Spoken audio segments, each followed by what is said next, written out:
में आ गया कि अम्ल किसे कहते हैं? माँ, लेकिन क्षार किसे कहते हैं? चलो तो क्षार के बारे में बता देते हैं कि क्षार किसे कहते हैं। देखो, कभी तुम अचानक साबुन से नहाते हो। हाँ। तो नहाते समय या शैम्पू करते समय कभी होता है ना, पानी की बूंदों के साथ शैम्पू थोड़ा सा मुंह में जैसे ही जाता है तुम उसे थूक देते हो। हाँ। क्योंकि उसका स्वाद बहुत ही गंदा कड़वा लगता है। यस। तो क्षार जो होते हैं वो स्वाद में कड़वे होते हैं। और जो क्षार होते हैं, देखो ये शैम्पू है, ये शैम्पू क्षार का उदाहरण है। ये साबुन जो है, ये साबुन जी है क्या है? सोडियम हाइड्रोक्साइड है, और ये भी क्षार का बहुत बड़ा उदाहरण है। अच्छा। फिर ये धोवन सोडा जो बोलते हैं, धोवन सोडा, ये भी क्षार का उदाहरण है।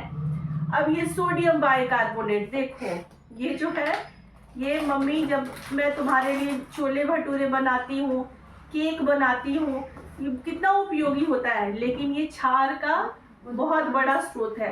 कभी देखते हो जब तुम दोनों खाना ज्यादा खा लेते हो, हाँ। तो तुम्हें क्या होता है, मैं इसी का घोल बना करके देती हूँ जो तुम्हारे खाने को पचा देता है। अच्छा। और कभी आग भी लगी रहती है ना, तो ये है ना, ये अभिक्रिया करता है, और ये अभिक्रिया करने के बाद से कार्बन डाइऑक्साइड गैस बनाता है, जो अग्निशामक में आग को बुझाने के काम में भी आता है, सोडियम बाइकार्बोनेट।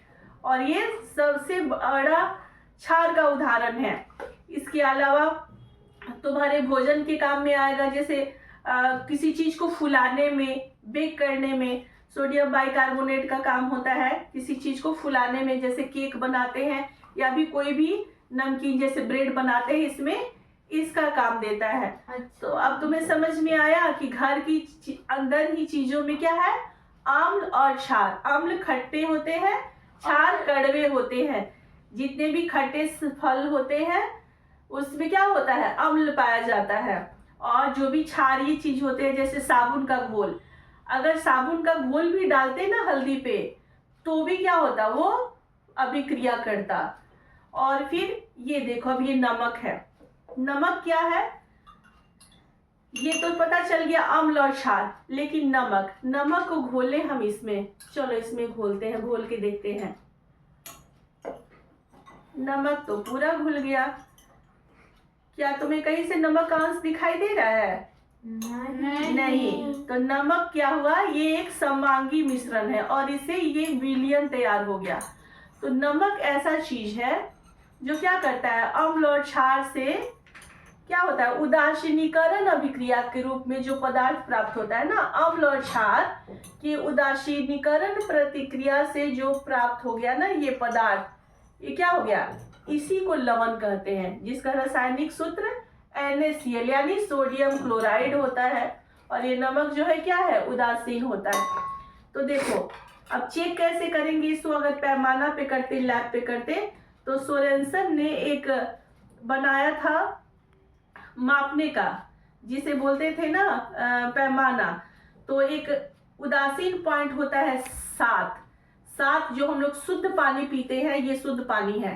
तो इसका pH मान, इसका pH मान हमेशा 7 रहता है, क्योंकि सबसे शुद्ध हुआ, बारिश का पानी सबसे शुद्ध, ये हम पिए, देखो सबसे साफ और शुद्ध, तो इसका pH मान 7 है। अब 7 से नीचे जिसका भी pH मान होता है, सबका अलग अलग होता है, वो सब क्या होते हैं, अम्ल कहलाते हैं। और 7 के pH मान जो स्केल होता है सोरेनसन का, उस स्केल 7 से ऊपर जितने भी चीज होते हैं वो क्या कहलाते हैं, क्षार कहलाते हैं। अब आया समझ में कि अम्ल और क्षार क्या है? हाँ। चलो गलती सही छुटकी की गलती से आज एक बहुत इंपॉर्टेंट टॉपिक पढ़ने को मिला। हाँ। और फिर मिलते हैं अगले वीडियो में अगले टॉपिक के साथ। Thank you.